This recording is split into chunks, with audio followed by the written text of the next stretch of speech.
নির্বাচনের রণকৌশল গঠনে হাইলাকান্দিতে মন্ত্রী কৃষ্ণেন্দু পাল। করিমগঞ্জ তথা বর্তমান শ্রীভূমির প্রাক্তন জেলা সভাপতি সুব্রত ভট্টাচার্যকে নিয়ে দলীয় কর্মীদের সাথে রুদ্ধদ্বার বৈঠক মন্ত্রী কৃষ্ণেন্দু পালের। আসন্ন পঞ্চায়েত নির্বাচনে বিজেপির পক্ষে ভালো ফলাফল আসবে বললেন মন্ত্রী পাল। কংগ্রেসের পা মাটির সাথে নেই, উপরে উপরে চলছে। কংগ্রেস জানে না জনগণে কি দুঃখ কষ্ট রয়েছে বললেন মন্ত্রী কৃষ্ণেন্দু পাল। পাব 11 মে কাউন্টিং হওয়ার পিছত সেমি ফাইনাল কোয়ার্টার ফাইনাল একেলগে ফাইনাল হৈ গ'ল এইটো গম পাব।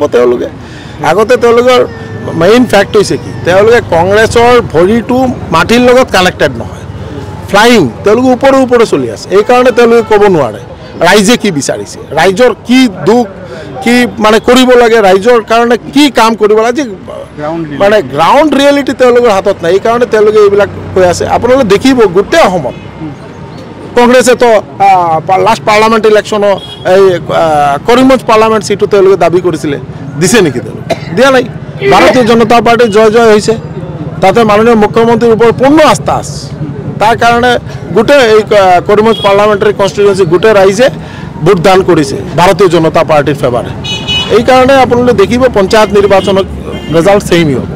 হাইলাকান্দিতে পঞ্চায়েত নির্বাচনের দিনক্ষণ ঘোষণা হতেই রাজনৈতিক অঙ্গনে তৎপরতা বেড়েছে।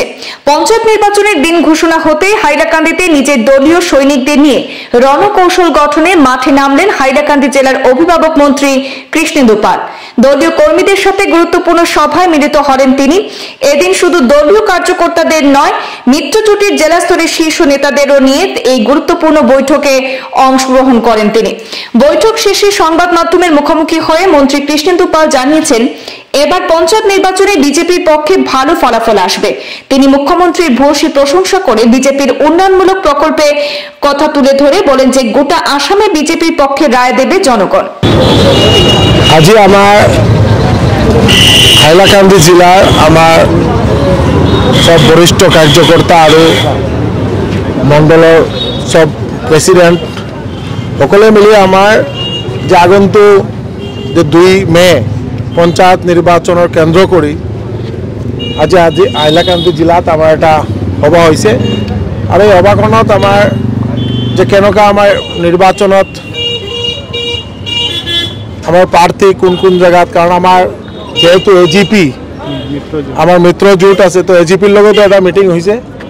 আমার একটু মিউচুয়ালি এমিকেবলি আমরা কত কোনে থিয় হব এইটো ঠিকঠাক করব। তারপিছত এইটো ইয়াৰ পৰা এইটো লিষ্ট গুৱাহাটীত যাব। Guwahati state election management committee ভাৰতীয় জনতা পাৰ্টিৰ বা মিত্ৰজোঁটৰ আমাৰ যিটো আছে তাৰ পৰা সিদ্ধান্ত হ'ব কোনে ক'ত টিকেট পায়। তাৰ কাৰণে ইয়াত এটা মানে ফাৰ্ষ্ট আজি এটা মিটিং হ'ল আৰু খুব ভাল হৈছে। আৰু অকলে যিটো মানে আগ্ৰহ দেখিছোঁ আৰু যিটো মানুহৰ উৎসাহ যে পঞ্চায়ত নিৰ্বাচন লৈ মানে হাইলাকান্দিত এবাৰ ভাৰতীয় জনতা পাৰ্টিৰ মিত্ৰজোঁটৰ একটা ভাল জয় জয়কাৰ হব, এটা আমাৰ একটা বিশ্বাস।